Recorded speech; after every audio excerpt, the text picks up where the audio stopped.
Hi, I'm Christopher Dadafumi, and welcome to your YLC how-to video. I'm here today with my colleague and friend, Maureen Conley, to talk a little bit about policy, practice, and advocacy, the three pillars of the YLC program. How you doing, Maureen? I'm great, Chris. How are you? Doing pretty good. So let's jump right into this. So what is policy? Well, policy represents the big picture. In fact, our lives, our everyday lives, are governed by policies. If you left out today and got on a train and took that train to work, then your movements were governed by a transportation policy, which determines how much the fare costs, how clean the trains are, where they stop, when the train service begins, when it ends. So policy impacts our everyday lives, even when we don't even know it. In the YLC, the question is, how can the issue we want to change be improved by a shift in policy? And what that can look like is influencing structures, plans, or decision-making, designing and proposing new concepts and lobbying for their adoption, or reviewing and making recommendations for current policies that are under revision. A great example of youth in New York City working on a policy issue is NYC Services YLC's participation in the 2019 climate rally. During this rally, they marched to change the policies of NYC around its use of fossil fuels, to bring urgency to the issue of climate change, and to bring youth voice to the forefront. This is a great example of young people actually taking a policy issue and exacting change on that issue. But that's only one piece of the pie. There's also practice. Maureen? Thanks, Chris. So, when we think about practice, we're thinking about what we do in our everyday lives. And if we continue that idea of climate change and thinking about the environment, some examples might be using a water bottle that can be reused, or being sure to recycle what we can. Um, when a YLC wants to impact practice, they're thinking to themselves, what change in everyday practice, in our everyday activity, will benefit the community?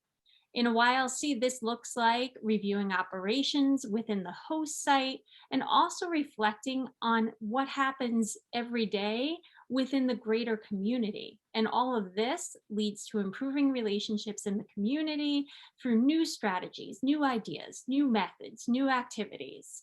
So a great example of this really comes out of the NYPD YLCs. There were several YLCs that started basketball tournaments. And when the youth in those YLCs talked about the impact that had on their everyday lives, they talked about how their relationships with the officers who played in these tournaments really improved, how they saw these NYPD officers through a new light.